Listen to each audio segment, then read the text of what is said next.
Hi, this is Steve Hargadon, and welcome to the Future of Education.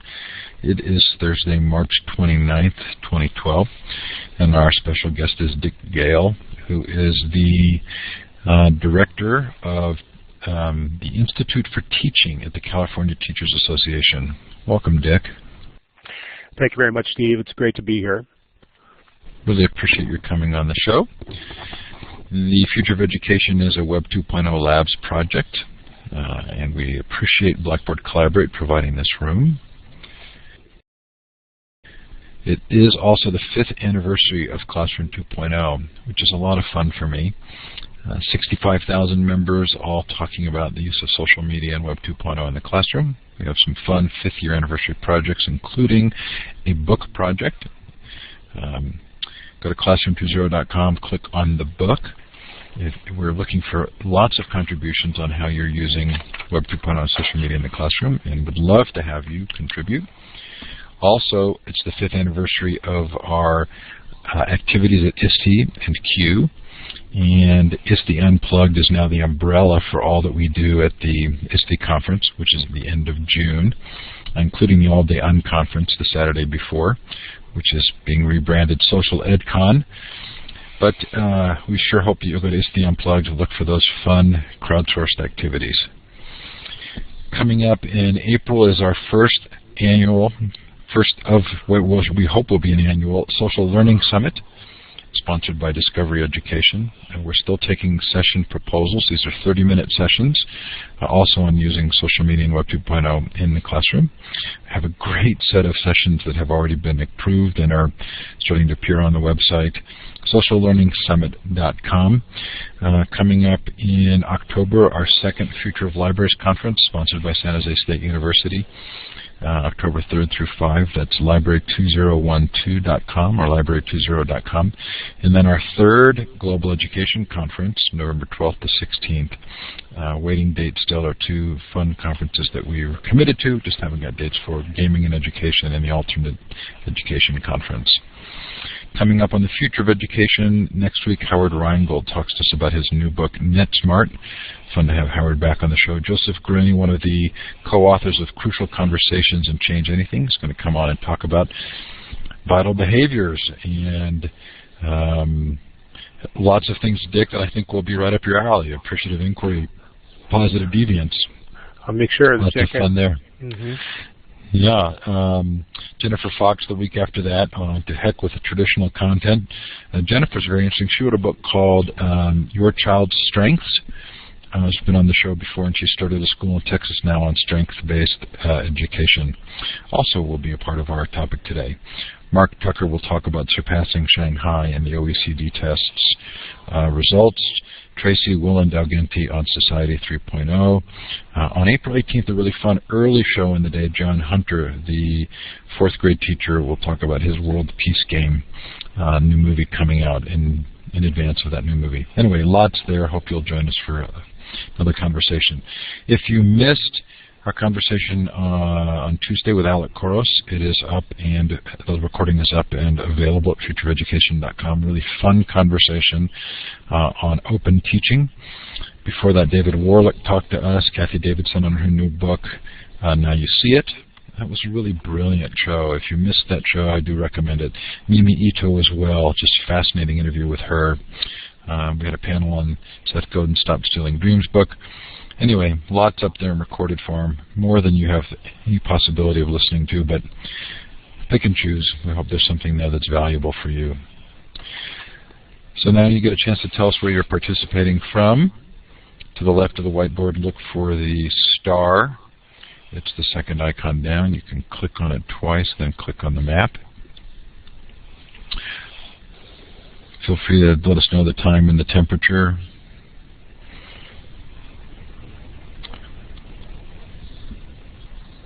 I'm wondering where in China that dot is. We don't have our usual Australian crowd. But fun to see that we've got at least someone who's not in North America. Shanghai, Tony, welcome. So glad to have you here.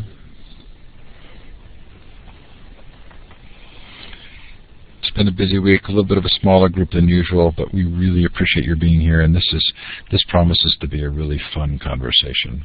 I'm very excited about it. So, Dick, I found you because I was doing a search on the web on appreciative inquiry in education. And your website came up, the Institute for Teaching. Would you tell us a little bit about what the Institute for Teaching is?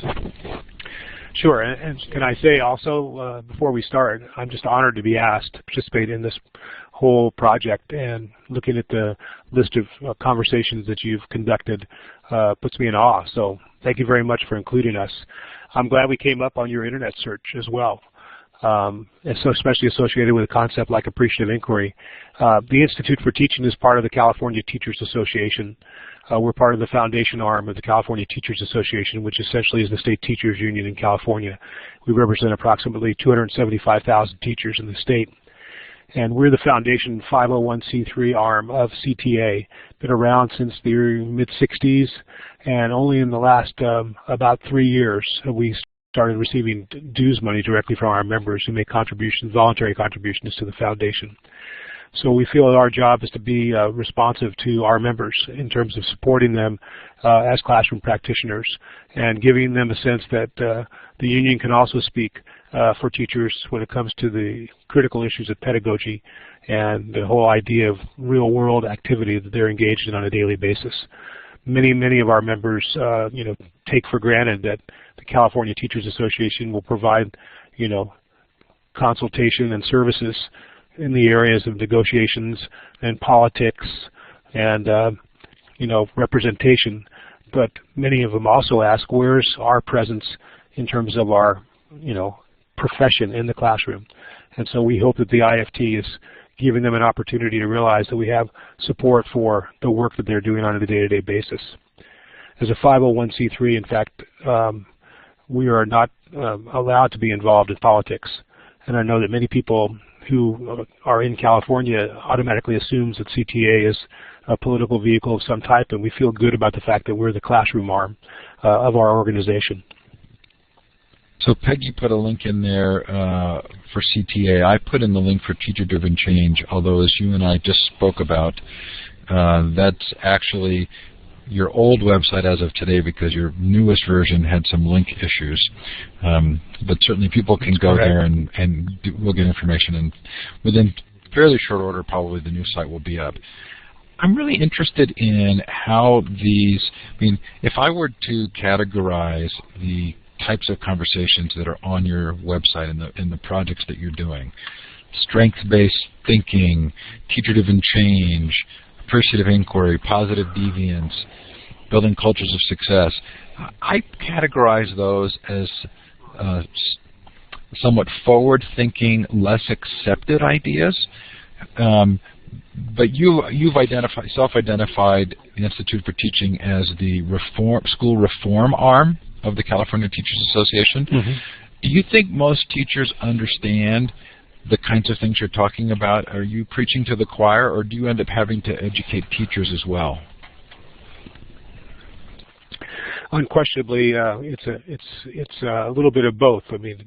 Teachers like the idea that someone's paying attention to what they're doing in their day-to-day work, but in many ways, we've been so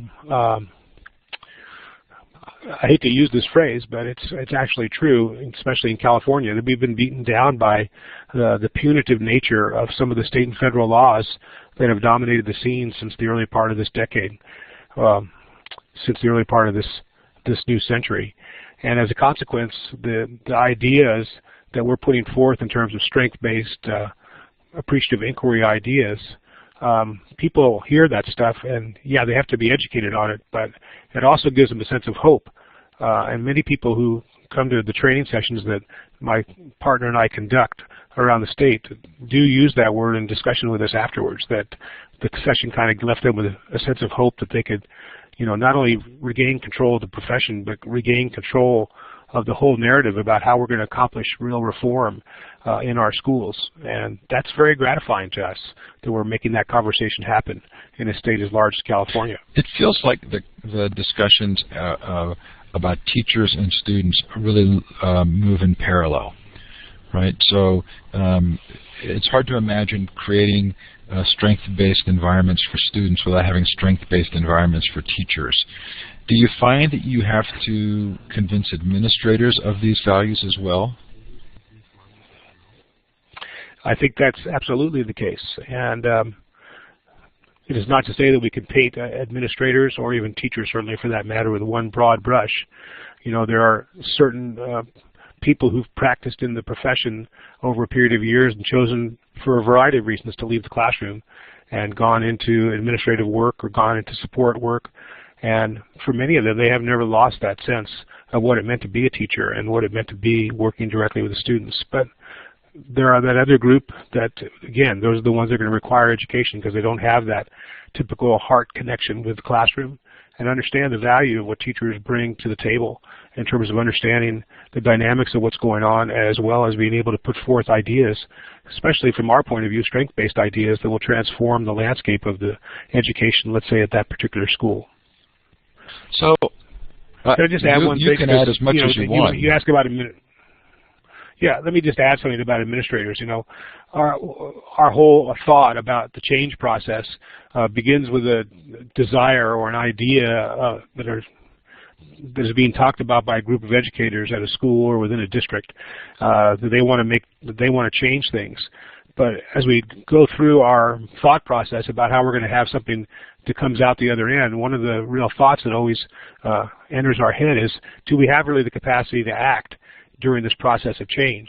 And oftentimes that capacity to act component comes down to the type of relationship that we have with the school administration or the district administration, where they can see the value of empowering the educators at that school to make real fundamental change. And so where do we find those places? We have a project in Southern California in the Palm Springs Unified District where we have an incredible middle school principal who sees a huge value in this. And we're able to work and bring about fundamental change in this middle school because we have that support and we have that sense of teachers are feeling empowered. We have that in Merced, at the high school in Merced, where we're working on reducing the dropouts and increasing the graduation rate with a very supportive administration. So I think that's part and parcel of how we're going to have some success, is that we don't meet with resistance at that level. So I want to give you a chance to kind of describe the core principles of the work you do. As a preface to that question, I'm curious as to what, what educational thinkers have really influenced you. Okay. Well, again, talking about the core principles of what we do, I would say that we are teacher-driven, strength-based change. I mean, those are the two things that I go out and start all conversations around. The idea that if change is going to be sustainable and in the best interest of our educators and our students, it needs to start from the classroom level up, as opposed from the administration district level down, or even, far farther removed, the corporation level or the foundation level down. So we strongly believe in the idea that this happens at the local level. And then the second thing we believe in is that it needs to be based on what's working, and it needs to be based upon something that will energize people to move ahead, as opposed to, I can tell you vividly, going into a school, the same school that's in Palm Springs, where we were trying to introduce the idea of working with them to create something different at that school, and they were looking so skeptically at us as we stood there, first time we ever met them. And this was May of last year, and finally one guy raised his hand. He said, "You're going to come in here and tell us how bad our test scores are?" Because we're kind of tired of having people come in here and tell us how bad our test scores are. And, luckily I was able to respond, well, frankly, we haven't looked at your test scores. And that changes the whole dynamic of what we talk about, because when we focus on strengths and we believe that as a core principle this is something we have to be consistently applying in our schools, that we have a different kind of conversation as an outcome of that. And that's what we're trying to, stress. That's what we're trying to create in our schools. And California is a daunting place to do that. We have 9,000 schools in this state with over 1,000 school districts. So there's a lot of challenges out there, but there's also a lot of sense of this is the right time for us to be reaching out and having these kinds of conversations where teachers can make a difference, because they're realizing that the 10 years or 12 years of punitive measures hasn't produced markedly different results. We have higher test scores because we're focusing on the test, but we don't necessarily have better learning. And that's what we're trying to achieve, is that sense of learning as opposed to achievement on some academic performance index. So I want to drill down on strength-based thinking. I pulled from some of your material on the website 6 bullet points of what strength-based thinking is. I don't expect you to be able to rattle them right off, but it is interesting that in this example you give, you're not looking at the deficit, right? In fact, the final point is ignoring deficits. For most people, that would be counterintuitive. Why does that work? Well, it's not a matter of ignoring realities. We are experts in the realities of what's going on in the school. It's a matter of choosing to focus on those things that work. So, for example, when I mentioned the Merced High School project, I had to correct myself, because it's not a dropout reduction project. It is a graduation increasing project. It's just that framing of the issue in positive sense better describes what kind of work is going on the campus. Because in that particular case, the approach is not to focus on the dropouts or the kids that are potential dropouts, but instead to focus on the kids that are succeeding in staying in school, and the kids that are actually moving towards graduation, despite the fact that they have the same background as many of these kids that drop out. And then by asking them what they're doing to achieve that kind of success, where they can move through and do what they need to do to continue their lives in a positive way, we have a whole different conversation. And that's what we've seen happen at Merced High over the last 3 years that we've been on campus. It's changed the conversation. It's changed the culture of that high school. So that's why the approach of looking at strengths and dealing with strengths is so fundamentally different than what we've been dealing with, because in most cases we're looking at identifying deficiencies and then trying to specifically come up with objectives or strategies to correct those deficiencies. The narrative around deficiencies, around not being successful, the test-driven narrative, seems so powerful. And what you're describing really, we've talked about this on the show before, reminds me a lot of the work of Edwards Deming, and especially in sort of looking at workers in a manufacturing environment. But it does feel like we have a really hard time turning that secondary narrative, the more thoughtful, strength-based narrative, into a primary narrative. Are there ways to do that, or will this narrative, do you think, always be kind of a secondary narrative? That's a very good question.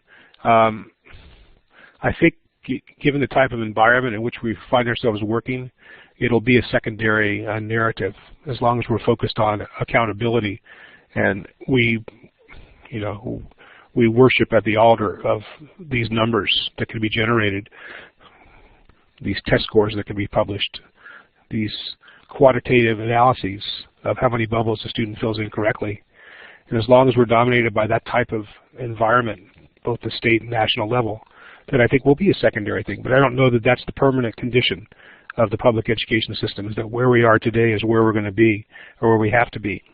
And that's what we're hopefully working toward and trying to educate our teachers about. So a great percentage of students or their parents are told at some point that they're deficient, right? That they don't measure up, that they have failed. If you look at the graduation rates and then you look at actually college completion rates, you'd have to believe that a pretty significant percentage of students leave the system with the feeling that they have failed. And I'm guessing that that's true for teachers as well. I couldn't speak to the collective aspirational goals of our teachers, and why they leave the profession probably has a variety of answers. I know that they are leaving in numbers that are frighteningly high. I know that they're choosing to exercise their talents. As LeBron James said when he moved, I want to put my talents on display. And I think they're finding other avenues for that. Here in California, we noticed a drop in the number of people going into the profession, somewhere in the neighborhood of about 40% drop over the last few years in terms of the number of people majoring in the state university system in education. And so we know that there's, issues with people not being retained into the system or choosing not to enter the system. And that's why we have to change the whole idea of what we expect from our teachers and what this career can offer to young people who choose, or even to people who are in second careers who choose to make that difference with children. And we can keep kicking the numbers down the road, and we do that very well, and we get in a lot of debates at the policy level when it comes to what these numbers mean and whether it's okay for the public to see them or not. But ultimately, it's going to lead to a demand for change, and the change is going to have to come in another way, and that's why the studies of what's happening in schools in other countries, some of the people affiliated with IFT who had an opportunity to teach abroad, and some of the people who are affiliated with us who bring great talent to our discussions as public educators, are coming up with ideas that are not status quo, but they're also not in the realm of quantitative analysis of how well we're doing as a profession. Okay, so at one point earlier you used the phrase, you said something about heart in schools, and I immediately thought of Roland Barthes, and that was what triggered my interest in who you read. Who are sort of your pedagogical heroes? Well, in this profession, I read people whose work is going to be inspirational. So I read people like Robert Moses, who wrote a book called Radical Equations about the need to really do different things as how we teach mathematics, and we have a program in IFT that is inspired by that book and by his work. I read a guy named David Cooper-Ryder, who talks a lot about the power of appreciative inquiry and what that kind of research and evaluation can mean. I don't know if you or your listeners are familiar with a gentleman named Jerry Sternin, who wrote pretty eloquently about what he discovered, essentially. It's the whole idea of positive deviance when he was doing work in the field, especially in the area of public health and nutrition back in the 70s, and how that's led us to have an opportunity to try to apply those same principles in a public educational setting. Those are the type of people that I read. So I guess I should also let me give credit to one more. My philosophical guru in this job is the man who immediately preceded me in in this profession as the manager of the Institute for Teaching, the guy that I was talking to you about offline, who's working on his ranch in southern Arizona now in retirement, but is truly my inspirational guru and one of the great thinkers, Dr. Yale Wishnick, who worked as an educator for his whole career and just retired a few years ago, allowed me an opportunity to take on this responsibility, but I still utilize his thought process to keep the IFT in a place where we can really be proud of the type of philosophical underpinnings that we have and what we have to offer to our teachers. Okay, we're getting questions in the chat about the specifics. So Robert Moses, and the book was Radical Equations. David Cooper-Ryder, who I think started Appreciative Inquiry, right? Yes, right, and there are a number of books there. Go ahead. You know what? Just on a technical note, when I clicked on a link that one of the listeners provided to the CTA, it took me to the web page for the CTA, and now I can't seem to get back to our screen. So I'm a little bit of a loss as to what everybody's... Are you on a Windows or a Mac machine? I'm on a Windows. Down at the bottom, you should see Windows. A purple icon for Collaborate, and you should pop it back up. And that's not happening. So, okay, let me continue with the narrative without going through my technical difficulties. So David Cooper-Ryder, Appreciative Inquiry. Now, I did order a book recently on positive deviance, and I'm wondering if it's the Jerry Sternin one. Jerry Sternin, yes, S-T-E-R-N-I-N. Jerry and Monique Sternin. I think that's the one I ordered. I believe it is. That's the one that's out there. It's kind of the whole, Bible of the field. He passed away, unfortunately. He was signed on to be our consultant to work with this group at Merced High, and then passed away of cancer. And shortly thereafter, within a matter of a couple of months. So he's missed, but we're still working with people from Tufts University and the Positive Deviance Initiative that he founded, and his wife still runs.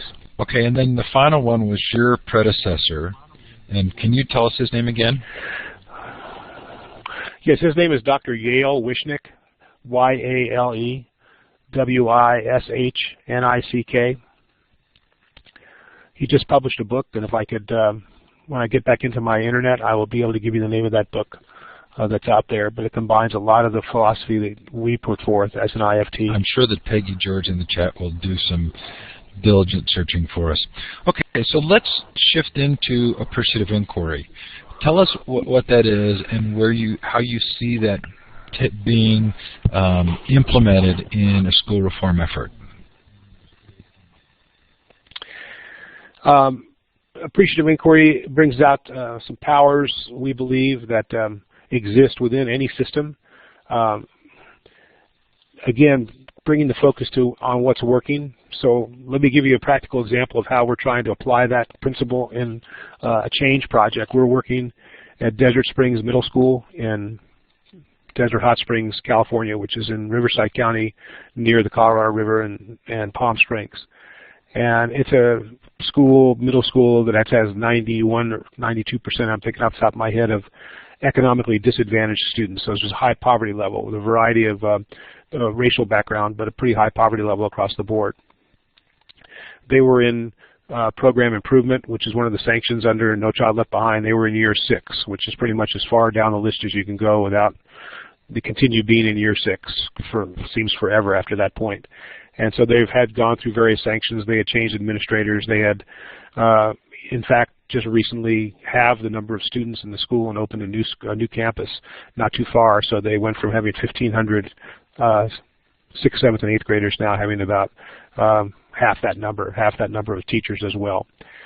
But when we went in there to work with them, we started with the idea that we would talk to them as a group about what they felt was working at the school. And under the new principal, she had already had an opportunity in her brief tenure to sit down one-on-one with every one of the staff members and ask them 3 things that they liked and 3 things that they didn't like about the school. And she was willing to share that information with the IFT so that we were able to take all of those answers and boil them down with a program that our Dr. Wishnick uses called the Galileo program, where we take not only what's being said, but the patterns of the words, the combinations of the words, and come up with some general themes. And then after we have that information, which we're going to go share, we shared back with the faculty in a large group setting about what it was that they said to us or they said to their principal.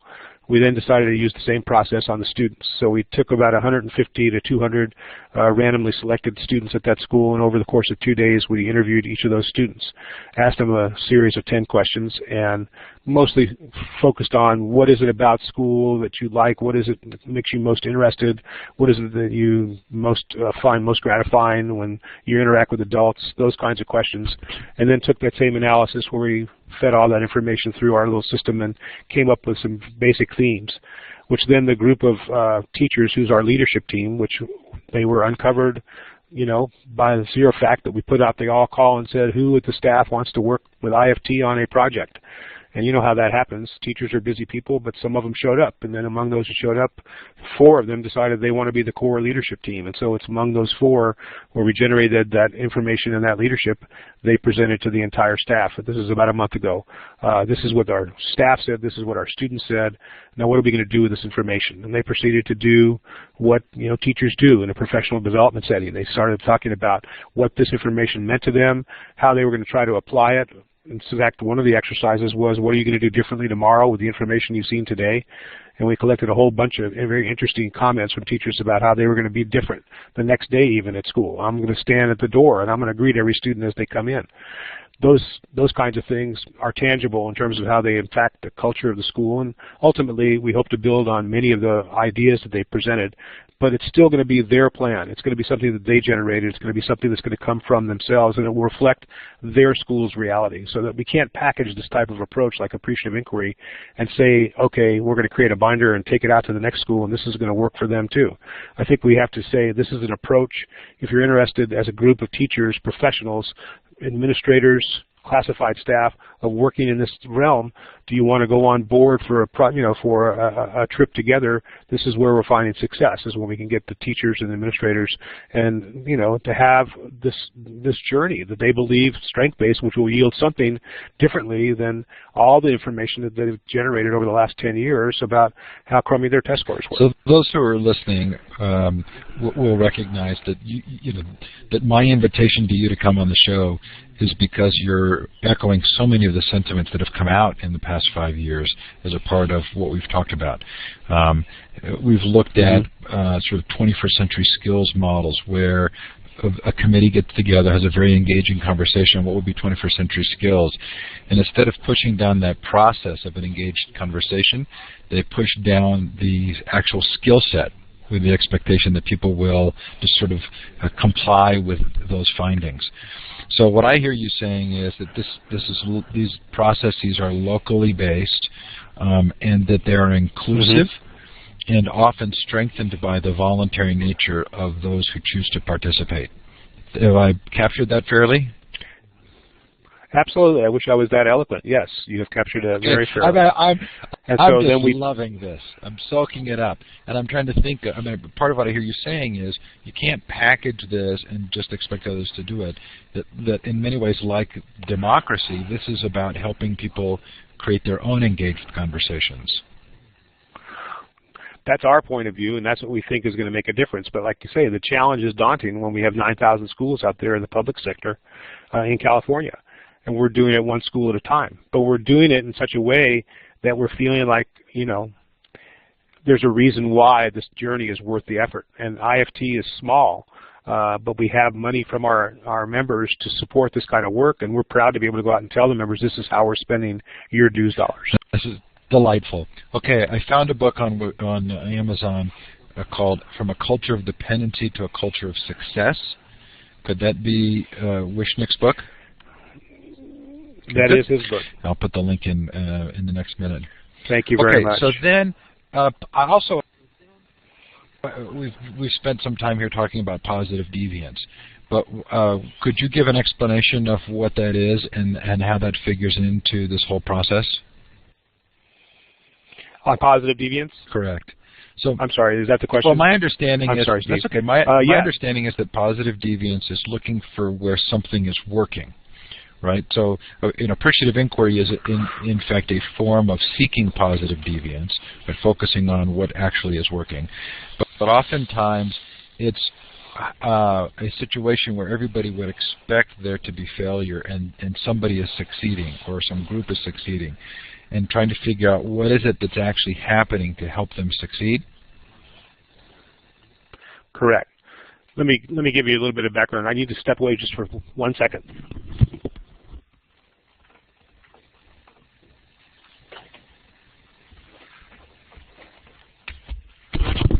I'm very sorry. I'm in my office and I'm by myself, and the doorbell was ringing. I wanted that to stop. Okay. So positive deviance. Let me just give you a little background, because when Jerry Sternin and Monique Sternin went to Vietnam in the early 70s, they were charged by the Vietnamese government, and this is post-war Vietnam. They were charged by the Vietnamese government to do something about the incredible malnutrition and terrible health problems they were having with the children there, and they were given essentially 6 months to do their work, which they thought, they just kind of laughed. I mean, how can we do anything of substance in 6 months and make it work? And at that point, and his observation in his travels, Jerry and Monique found that in some of the villages, the children's malnutrition was not substantially, it was substantially better, and many of them were at normal weight. And so his thought process turned to, okay, we have the problem confronting us, but what about the people who aren't confronting that problem, even though they're living in the same environment? What are they doing differently? So he made it his, mission the first few months to go to these villages, weigh in these children on a regular basis, and then talk to the mothers, talk to the fathers, and find out what it was that they were eating, and found out some very different approaches to consuming, where the children were fed many times a day, small meals, as opposed to a few times a day. They were fed with greens, which were considered to be, by many of the people, substandard food, but the greens actually provided great nutritional value, so they were being fed that. They were being fed some brine shrimp that the other villagers, for the most part, were not. And so he kept doing this investigation, and pretty soon was able to put together what these so-called positive deviants were doing. These are people who were deviating from the norm, but in a positive way. And based upon that, and based upon the work that they did over the next couple of years, because obviously the Vietnamese government felt the work they did was substantial enough, they felt that they had saved a couple of million children from nutrition. So using that whole experience as a framework for his continued work as an academic person and as a leader, he developed this Positive Deviance Initiative. And to our knowledge, there's no substantial work that's going on right now in the country using Positive Deviance approach in the public schools or private schools for that matter. We don't know of any, according to our consultant. We do know that a few years back there was some work being done in some New Jersey high schools on trying to improve discipline issues where they were using a Positive Deviance approach. But we think that the work we've done here in Merced is the only real experiment on how this approach might work at a real system like a high school of 2,250 students. So that's where we are in terms of our philosophy. It's like we're going in and talking to those students. We've set up a group of teachers who are dedicated to this program. We've trained probably over the last 3 years, maybe a third of the staff at Merced High, and not all of them are continuing with the program as mentors because they're on, many of them are leaders. They're on to other things. They're department chairs and they're coaches and they're doing a million things at a high school, but they still support this process. And the current active group that we have of about 10 teachers, mentors, meet on a weekly basis with these students. And we pick students who are at risk of dropping out, and we pick students who overcame the risk and are being successful, and bring them together and talk and find out what it is about the students who were successful that made them that way and have them interact. It's reported to us from the administration at Merced High this year that they have the highest number of students on track to graduate than at any time in the school's history, and it's been around for 105 years. So, I mean, I don't know, is that positive deviance? Certainly not. There's so many complex factors that go into what a school culture is made up of. But do we think over 3 years we've made a difference in terms of how things are being looked at and what they're doing? The answer is absolutely. This has had a huge impact, this whole strength-based approach. Looking at a system as complex as a high school, we're making a difference, and we're making a difference to families and to students. And that's what's so gratifying about this, because it's relatively low cost. In this case, IFT administered a grant that we received from the Hewlett Foundation 3 years ago for $100,000. And this grant has basically lasted for 3 years. That's impressive that we can do it for relatively low cost over a period of time and still have a substantial impact. And we have a research firm that's working with us to crunch the numbers, and we'll ultimately be able to go to get the district numbers and the CDE numbers, and we'll find out whether the graduation rate has actually increased or not. But we know that it has. We have the numbers in our head, but we also know that the difference that is the veteran teachers are telling us of what's going on there at the school. So I want to make a connection for you with Joseph Grandy, who's coming up on the show soon, who was one of the co-authors of Crucial Conversations and now a book called Change Anything. And intriguingly, they're big fans of Positive Deviance. I think they are using it in schools, but those of us who are listening to the recording will smile, because I think they're actually doing work for KIPP right now, the KIPP schools, which is about as far afield from some of my sense of where this work takes us than anything I could imagine. But I love it that you're doing that, and I think there's a good connection there. There's a good connection to make. Okay, so are there other groups around the country with the same general focus as your California group? Are you in any kind of a network? Are there other people you're talking to who are sort of building bridges in the same places? That would be ideal if I could say I've talked with many of them in our affiliates nationally, but in truth, not.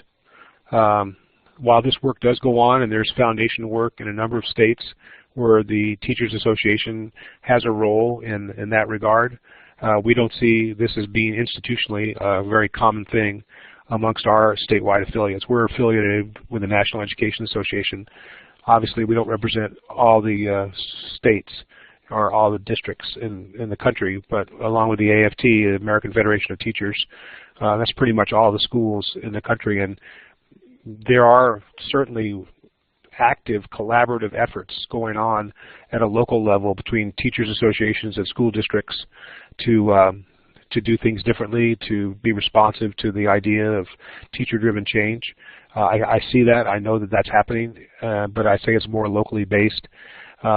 In terms of a statewide affiliation like we have, say Minnesota is one of the places that we looked at. I know they have an active education foundation. Washington State is another place that we looked at with the Washington Education Association, but the National Education Association has some work. They have a foundation and do a great deal of work in terms of grant giving and those types of things, but those are the exceptions rather than the rule. So if somebody's not in California and they want to try and make connections with people who are committed to the same kind of work, how would they search for them? What are sort of the key phrases? Is it positive deviance, appreciative inquiry, strength-based learning? Are there phrases that I've missed that would be good ways of discovering people doing this kind of work? Those are all good phrases. We chose as our mantra teacher-driven change, and that's what our website is, teacherdrivenchange.org. One word. That to me, that tries to encapsulate what we're talking about. Obviously the people, well, let me step back. Our foundation is headed up by a board of directors. And on the board of directors happens to be the three executive officers of CTA, president and vice president, and the secretary-treasurer, who are elected statewide. And our association leaders, all three of them, very supportive. So people that they talk to during their travels, they have a lot of discussion as they go about doing their business with other state affiliates. And so I know they've talked about the idea of teacher-driven change and the kind of traction we're getting with our members in this approach. And I'm hopefully utilizing them to be kind of our outreach to other states and other places. But if people are just looking for this idea and see some value in it, then you could capture it in the phrases that you described or that I just described, to teacher-driven change. So I'm wondering about the role of parents in this process. Do you find that parents are good supporters, and in what ways, and how can they be a part of the change process? We think parents are a crucial part of the process, and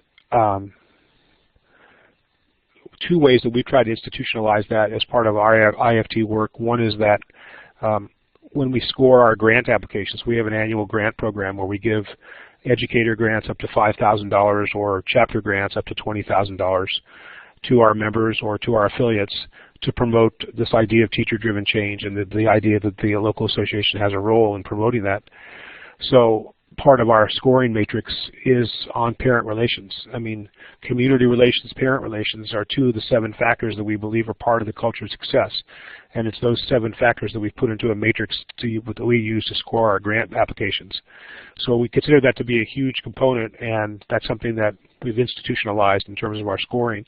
The second thing is that we give to other organizations financially if we feel that their approach to change is something that is consistent with our philosophy and can yield good results. And as a consequence, for the last 3 years, we've been an active supporter for a group based in Sacramento called the Parent Teacher Home Visit Project. And they're quite a dynamic group of people who understand the value and promote the idea of, just what it says, teachers visiting parents in their own home. Because we know that putting it in the home is where you're going to get the most level of comfort and the most ability to connect. And so the teachers that are involved in this project, they go out in pairs. That's one of the requirements of the project, is to make sure that they are paired up with someone else. I think it lessens the level of anxiety. They go out in pairs. They are trained in terms of how to conduct themselves when in people's homes.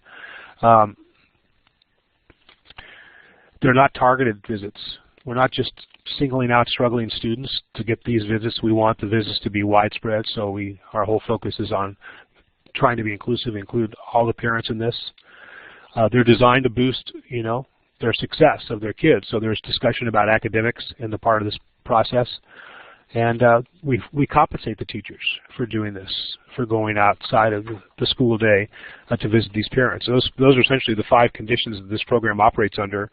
And they've achieved not only success in the Sacramento Bay Area, but they've transported a lot of their learnings to a variety of states. I attended their national project, their national conference in Reno, California. Reno, California. How about Reno, Nevada? We're going a little closer. Last October, and they had representatives from 15 different states. Nearly 200 teachers and parents were at this thing. So they're getting some traction. So we feel like that parent connection, which is so crucial, is somehow made a part of what we do on a regular basis, and we speak out about that when we're talking to people who are applying for grants, talking about where's the component here that can help bring in the parents or involve them in some way in a positive, strength-based way. So that's, that goes without saying. If you're a parent yourself, you probably have had the experience of knowing you have a fair amount of influence on what the kids do. And my 2 children, 31 and 28, they managed to survive the rigors of public education. And sometimes it was a struggle, as all parents go through. But we think it's essential to make that commitment to your kids all the way through. So I want to ask you about 2 other programs before we finish.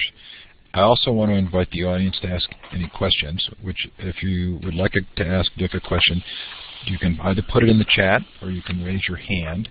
That's the 3rd icon over in the participant window. But I want to make sure that we ask you about teacher think tanks and the What Works conference. So can we start with the teacher think tanks? Okay. Sure. This is the big project that IFT undertook this year, with the idea that we needed to have a place where our classroom practitioners could become involved in the work of their teachers union in a way that showed support for the kinds of things that they're doing and support for the intellect and power of their ideas that they can bring to the table. So the IFT board authorized us to begin to invite, with recommendations from a variety of sources, what we consider to be the big picture people in our profession. Those, if you went to a school district or to a school and say, who's your best teacher here? And then find out, not only are they the best teacher, but they also have a clue about what the issues are that are facing our profession. Those were exactly the type of people that we try to, invite and try to, I don't know, what's the word, hopefully idealize enough that they could have a difference, make a difference, not just see it as another meeting. So over the course of about a month in February of this year, we convened our first 8 think tanks. Because California is such a large state and physically getting people together was difficult, we convened 8 think tanks statewide. So our organization is broken up into 4 regions, so 2 in each of the 4 regions. So it's basically the Northern California Bay Area, where we have 2. We have 2 in the Central Valley, Fresno and Stockton. We have a couple of them down in Southern California in San Diego and Moreno Valley, and we have 2 in the urban area of the Los Angeles area in Monrovia and in Oxnard. And so we've convened, I'm going to say between 50 and 60 teachers have attended. And the power of the conversations, according to our facilitators, has just been overwhelming. And each of the people that's involved brings something different to the table, but bringing them together as a group where they can talk about anything, where we have no script in advance. We had a couple of questions that were thrown out as, get the conversation started type questions, But really, each of the think tanks has gone off in their own kind of direction. And we haven't done anything about bringing each of the groups together, and whether we're going to do that or not. Right now they're operating at this regional level, and we're probably in our 2nd or 3rd round of discussion with each of the groups, and they're developing an identity. They're developing some cohesion, and they're developing a great amount of energy around ideas that they believe are going to make a difference in the whole educational system. The question now is how we bring those ideas to the forefront. And I'm happy to say that one of the people who's the biggest supporter of this whole think tank process is a gentleman by the name of Dean Vogel, who was recently elected and is now serving his 1st year as president of CTA. And he really sees these think tank groups as being integral to helping us as a union identify, with the reform movement that's out there, that we have a voice, and that we have a voice that needs to be heard, and that we have the credible people who are the big, the big picture people who know how to do the job in the classroom. So it's been very gratifying watching these think tanks develop, and that's pretty much where we are. Without kind of a end objective, letting it more or less organically, we're going to determine how this stuff's going to continue. But we're pretty excited after 2 months of knowing that there's powerful conversations happening around the state and that we're sponsoring them. Yes, Peggy's asking that same question I think you are, which is, what's the next step and how do you move it to action? Right, and that is the big question. And, I have to operate through a board of directors, and I want to share with them this year at our last meeting what we've learned and what we're hearing, and let them tell us what their vision is for how this kind of information can be utilized. But I could tell you just very briefly, we tried an experiment last week in Los Angeles where we brought several of the think tank members into a meeting of the CTA staff that work in the Instructional Professional Development Department to try to inform their staff meeting with some discussion from real teachers who have real ideas. And it changed the whole dynamic of the meeting. That's all I can tell you, is that all of a sudden you're having people who are really doing the work in the room, which is not to say that many of the staff haven't been former teachers. We all have been former teachers, but I haven't taught since 1996, and I know that that's about the time when things really began to change in this state in terms of standards-based education and all the stuff that's come down since then. And I think all of us who've been out of the classroom for a while can certainly learn a lot from these practitioners. And so that kind of thing where a department manager asked for input from our think tank people meant a lot to me, because it says we can help utilize these people to formulate some real, not only interesting discussions, but perhaps some policy down the road. Okay.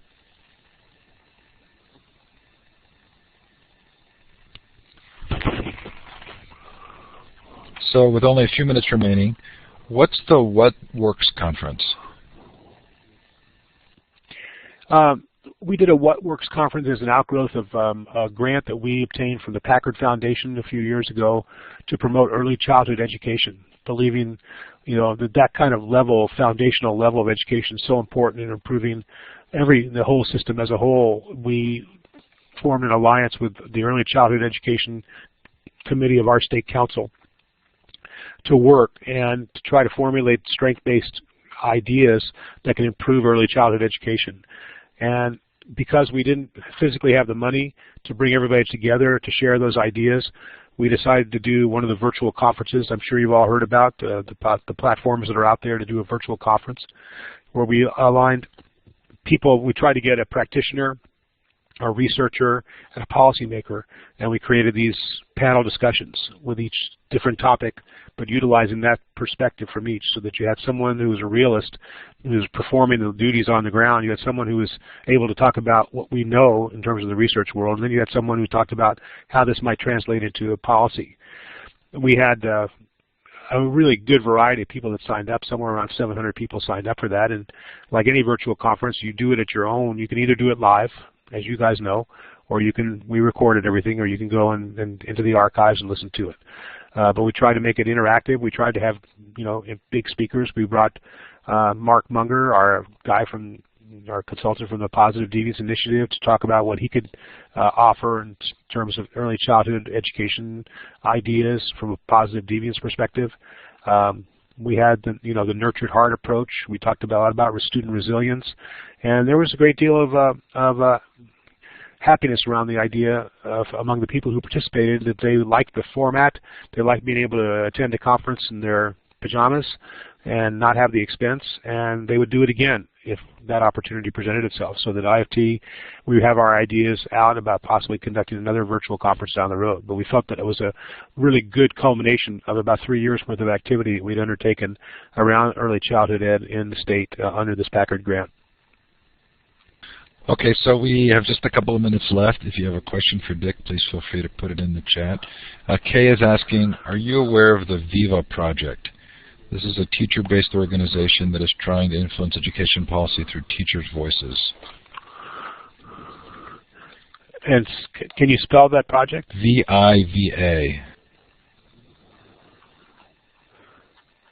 I'm not aware of the VIVA project. I'm writing it down to become aware of it, because it sounds like it's along the same lines of our approach completely. Good, Kay. If you have a link, I'm sure that Dick would appreciate it.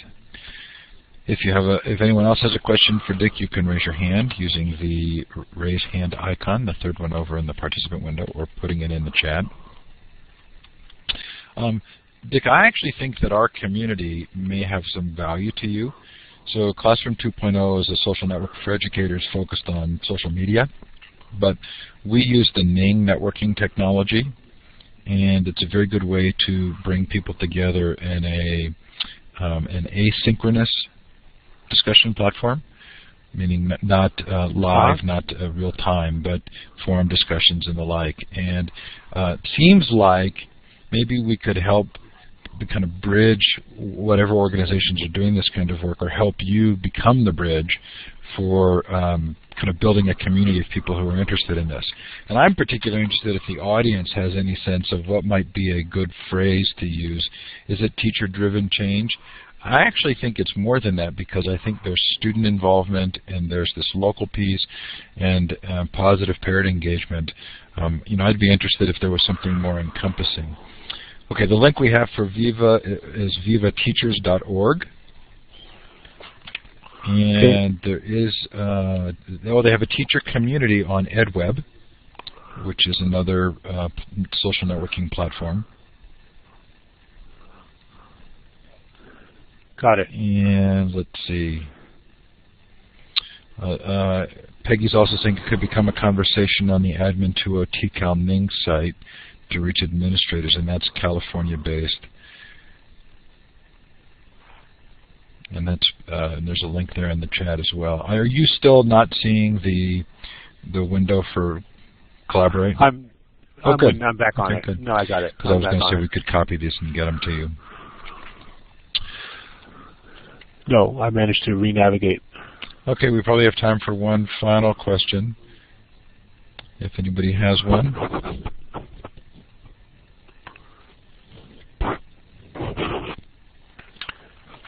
Dick, this has really been fun. I'm delighted to kind of make acquaintance with you.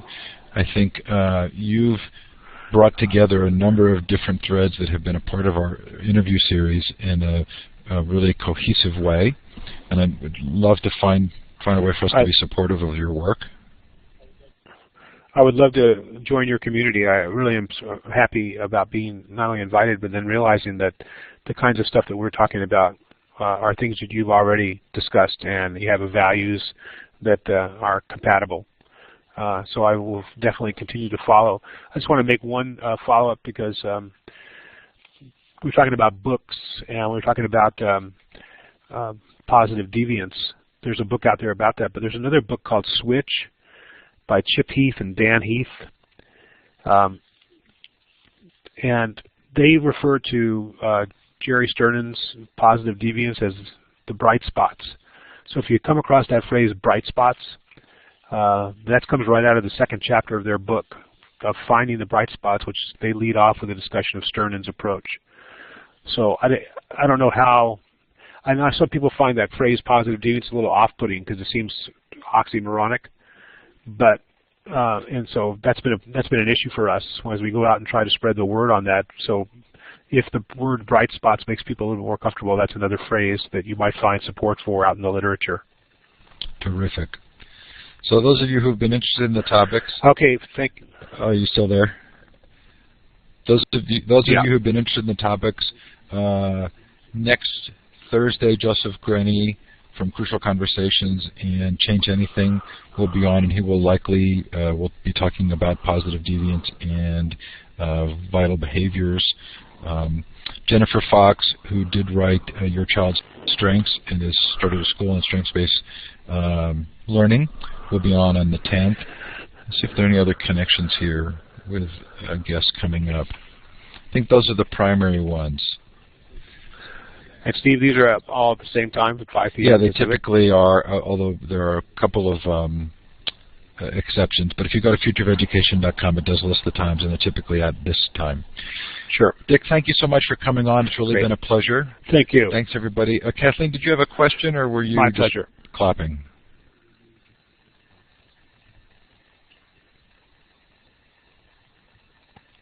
I'm going to guess that was just clapping. Okay, thanks, Dick. Thanks, everybody, for being here. Have a great night. Okay, thank you, Steve. Appreciate it. Bye now. Good night, everyone. Good night. Goodbye.